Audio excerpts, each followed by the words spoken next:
વડોદરા શહેરના અકોટા પોલીસ મથકે બે વકીલો સામસામે આવી જતા વાતાવરણ ગરમાયું હતું। એડવોકેટ હિતેશ ગુપ્તા તથા એડવોકેટ નિકુંજ વસવાડા તેમની પત્ની સ્મિતિ પટેલ સાથે અકોટા પોલીસ મથકે એકબીજા વિરુદ્ધ ફરિયાદ નોંધાવવા પહોંચ્યા હતા, જ્યાં બંને પક્ષો વચ્ચે ઉગ્ર બોલાચાલી થઈ હતી। ઘટનાની વિગત મુજબ વડોદરાની દિવાળીપુરા કોર્ટ સંકુલ ખાતે કામ અર્થે ગયેલા એડવોકેટ હિતેશ ગુપ્તાએ આક્ષેપ કર્યો હતો કે નિકુંજ વસવાડા અને તેમની પત્ની સ્મિતિ પટેલ તેમનો પીછો કરી રહ્યા હતા। સ્મિતિ પટેલે તેમની કાર સામે એક્ટિવા મૂકી રસ્તો રોકવાનો પ્રયાસ કર્યો હતો। સંખેડા કોર્ટમાં પોતાની સામે નોંધાયેલી બલાત્કારની ફરિયાદ અંગે ખુલાસો થતા હિતેશ ગુપ્તાએ જણાવ્યું હતું કે તદ્દન ખોટી ફરિયાદ છે। તેમણે ફરિયાદીનો નાર્કોટેક્સ કરાવવાની માંગ કરી હતી અને ઉમેર્યું હતું કે જો આક્ષેપો સાબિત થાય તો તેઓ વકીલાત છોડી દેશે, પરંતુ જો ફરિયાદ ખોટી થશે તો સામે પક્ષે કડક કાર્યવાહી થવી જોઈએ।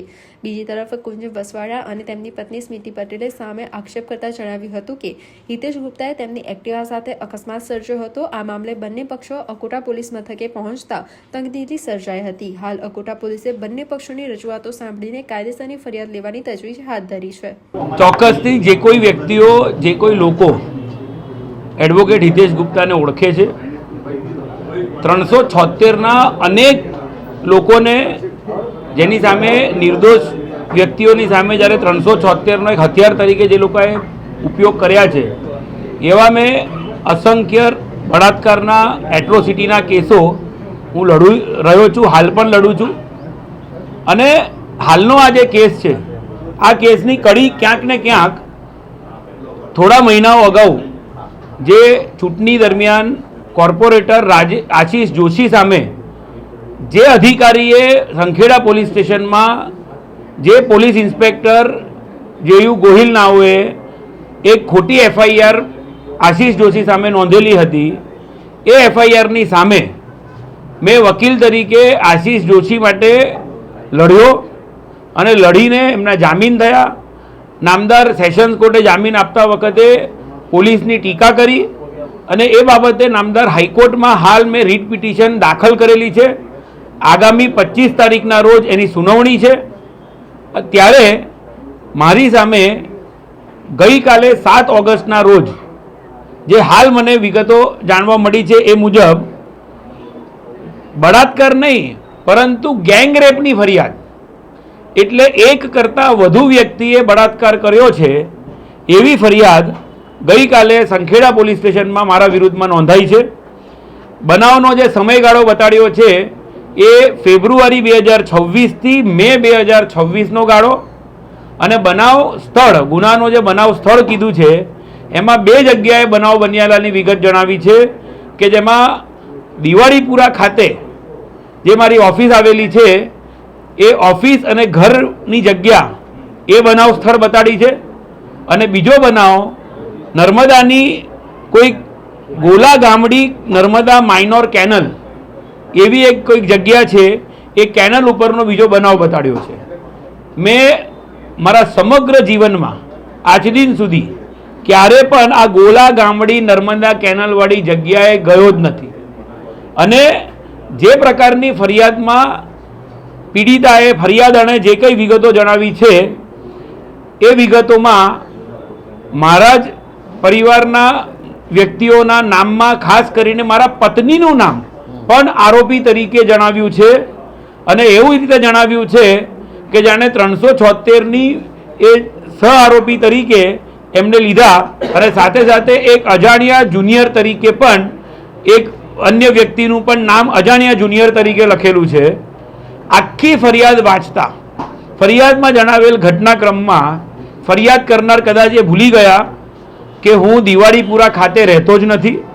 દિવાળીપુરા ખાતેની મારી જે ઓફિસ છે ત્યાંય હું રાત્રિના સમયે આવતો જ નથી।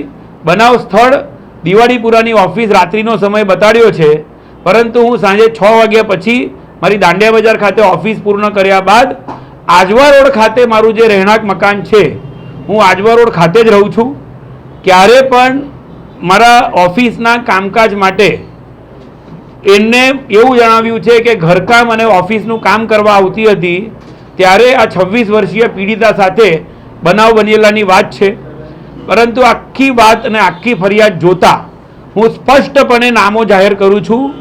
એડવોકેટ નિકુંજ વસવાડા, એડવોકેટ અમિત શાહ અને અભિષેક મિશ્રા નામની વ્યક્તિઓ આ ફરિયાદની પાછળ છે. આ લોકોએ એક ષડયંત્રના ભાગરૂપે આ એક બેનને ઊભી કરી છે અને જો પોલીસ તપાસ માટે મને જ્યારે બી બોલાવશે હું તપાસમાં બિલકુલ સહકાર આપવા તૈયાર.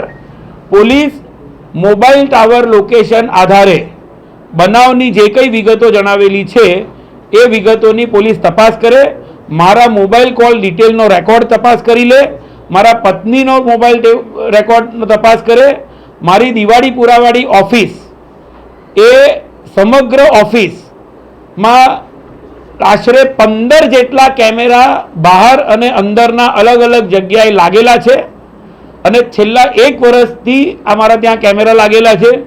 સીસીટીવી સર્વેલન્સથી પણ હું જે રીતે આશીષભાઈ જોશી માટે લડ્યો છું કે જે રીતે હું અન્ય કેસો લડતો આવેલો છું, મને ખબર જ હતી કે ક્યારેક ને ક્યારેક મને આ પોલીસ ડિપાર્ટમેન્ટમાંનો ઉપયોગ કરીને મને ટાર્ગેટ કરવામાં આવશે અને એટલે મેં મારા તમામ રહેણાંક મકાનો, મારી તમામ ઓફિસો, મેં 2010માં જે દાંડિયા બજારવાળી ઓફિસ ચાલુ કરી હતી એ ઓફિસ પણ સીસીટીવી સર્વેલન્સ હેઠળ છે.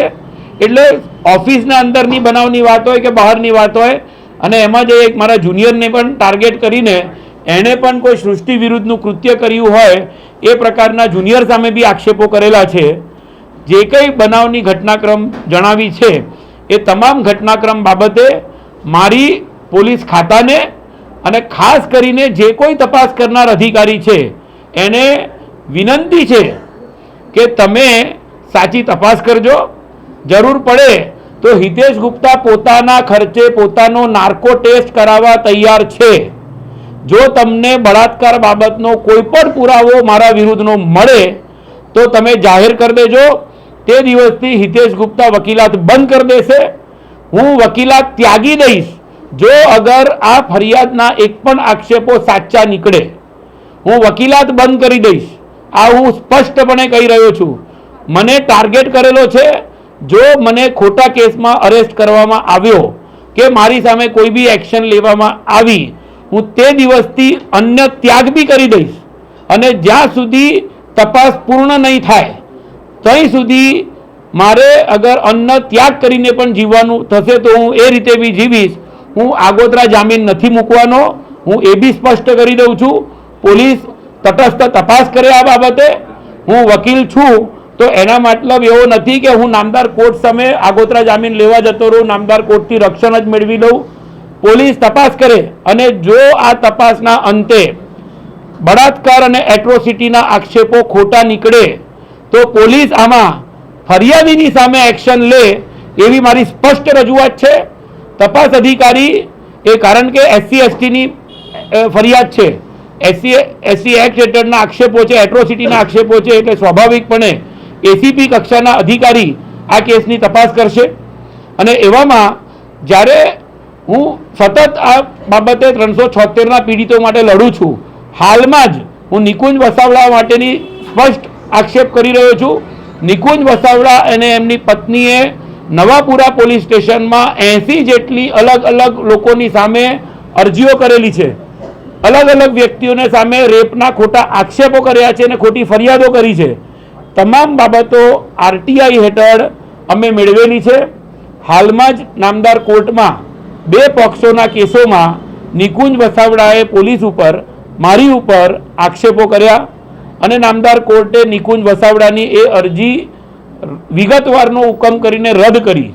આ 27 જુલાઈના રોજ જે નિકુંજ વસાવડાના વિરુદ્ધમાં ઓર્ડર આવ્યો ત્યારબાદ નિકુંજ વસાવડા, અમિત શાહ અને અભિષેક મિશ્રા, હું અભિષેક મિશ્રાનું બી નામ સ્પષ્ટ એટલે જ કહું છું કે આજરોજ મેં જ્યારે નામદાર કોર્ટની અંદર જે પ્રકારે મારા પાછળ તમામ નિકુંજ વસાવડા અને એની પત્ની સતત મારી પાછળ કોર્ટમાં ફર્યા, કોર્ટની બહાર મને નીકળવા નહોતા દેતા, મારી ગાડી રોકી એ લોકોએ અને ત્યારબાદ મારી ગાડીને પોતાની એક્ટિવા અથાડી દીધી.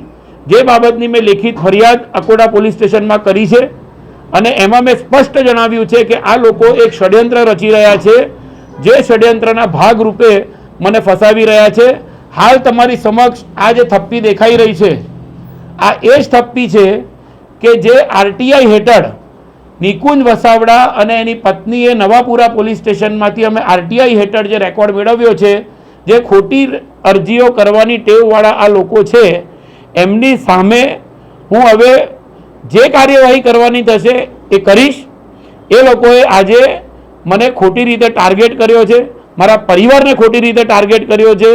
ભૂતકાળમાં એ લોકોએ ઘણા બધા લોકો સામે 300